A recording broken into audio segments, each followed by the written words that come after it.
Assam live 7 দৰ্শকক জনাইছে মুহূৰ্তৰ এটা বিগ ব্ৰেকিং নিউজ ঘুষ লৈ হাত দাঙিলে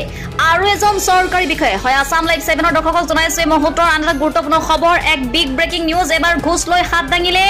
আৰু এজন চৰকাৰী বিষয়াই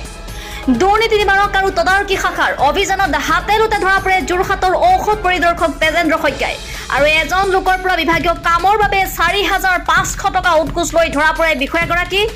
উল্লেখযোগ্য যে বিগত 3 বছৰত এই একেটা পদবীতে কাৰ্যনিৰ্বাহ কৰি যোৱা আন দুজনকৈ বিষয়া একেদৰে উৎকোচ লৈ গ্ৰেপ্তাৰ হৈছিল আৰু এইজন এনেদৰে গ্ৰেপ্তাৰ হোৱা তৃতীয়জন ঔষধ পৰিদৰ্শক যোৰহাটৰ পৰা প্ৰাণ মেডিয়া ৰিপৰ্ট আসাম লাইভ 7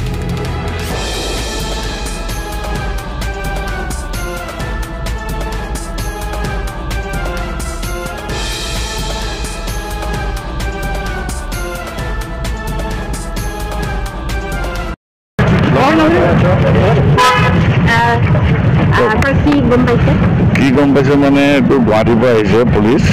হয় তেওঁলোকে কি ধৰি আছে কিবা মই সঠিককে নাজানো দেই না না মই এতিয়াহে আহিছো মই একো নাজানো মই একো নাজানো 5জনীয়া দলৰ পৰা আহিছে দেই কি ক'লে মই নাজানো একোৱে নাজানো মই জাষ্ট আহিছিলো মই এতিয়া বেলেগ কামত গৈ আছো দেই